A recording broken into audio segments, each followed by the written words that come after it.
नमस्कार.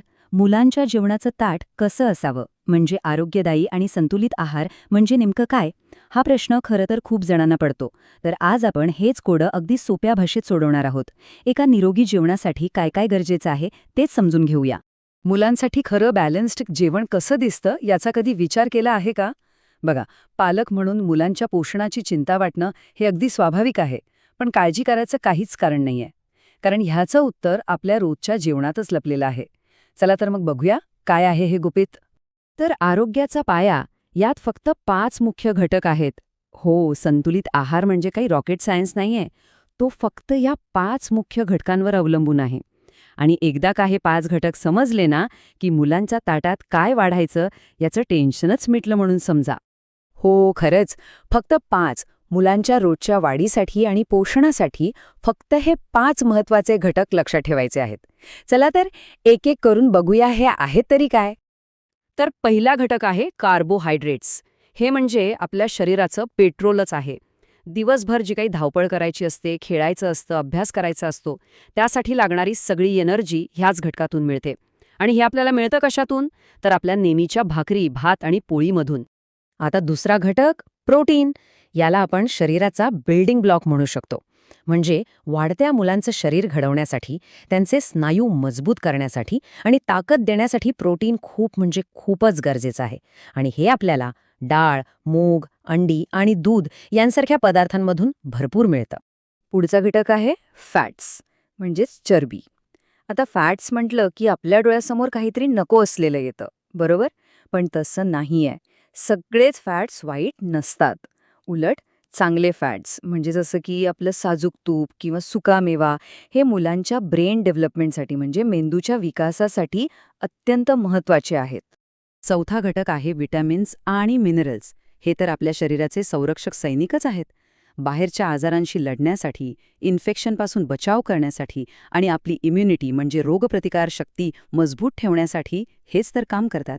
आणि हे सैनिक आपल्याला कुठे भेटतात? तर ताजी फळं आणि हिरव्या पालेभाज्यांमध्ये. आणि आपला पाचवा आणि शेवटचा महत्वाचा घटक आहे फायबर. याचं काम काय? तर आपलं पोट म्हणजे पचनसंस्था एकदम व्यवस्थित ठेवणं. पोट साफ ठेवायला आणि पचनक्रिया सुरळीत चालवायला फायबर खूप मदत करतं. आणि हे आपल्याला सॅलड, फळं आणि भाज्यांमधून सहज मिळतं. तर कळलं, हे 5ही घटक ताटात असलेच पाहिजेत. बरं, हे 5 घटक कोणते आहेत हे तर आता आपल्याला कळलं. पण प्रश्न हा आहे की यांना रोजच्या जेवणात आणायचं कसं? म्हणजे प्रॅक्टिकली काय करायचं?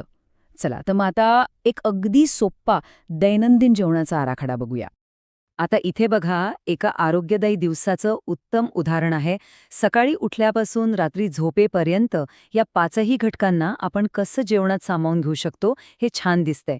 म्हणजे बघा, सकाळी नाश्त्याला दूध आणि पोहे किंवा उपमा, शाळेच्या डब्यात भाजी-पोळी, दुपारच्या जेवणात भात, डाळ, भाजी असं पूर्ण ताट आणि रात्री एकदम हलकं जेवण जसं की खिचडी किंवा डाळ-भात. बघा किती सोपा आणि उत्तम समतोल आहे हा. आता काय खायला द्यायचं हे तर आपण पाहिलं, पण काय नाही द्यायचं किंवा कोणत्या गोष्टी टाळायच्या हे सुद्धा तितकंच महत्त्वाचं आहे, नाही का? तर आता आपण अशाच काही सोप्या पण खूप महत्त्वाच्या नियमांबद्दल बोलूया. यामुळे मुलांमध्ये खाण्याच्या चांगल्या सवयी रुजवायला नक्कीच मदत होईल. हे काही नियम नक्की लक्षात ठेवा. पहिलं म्हणजे जंक फूड जसे की चिप्स, बिस्किट्स यांना शक्यतो दूरच ठेवा, कारण यात फक्त रिकाम्या कॅलरीज असतात, पोषण काहीच नसतं.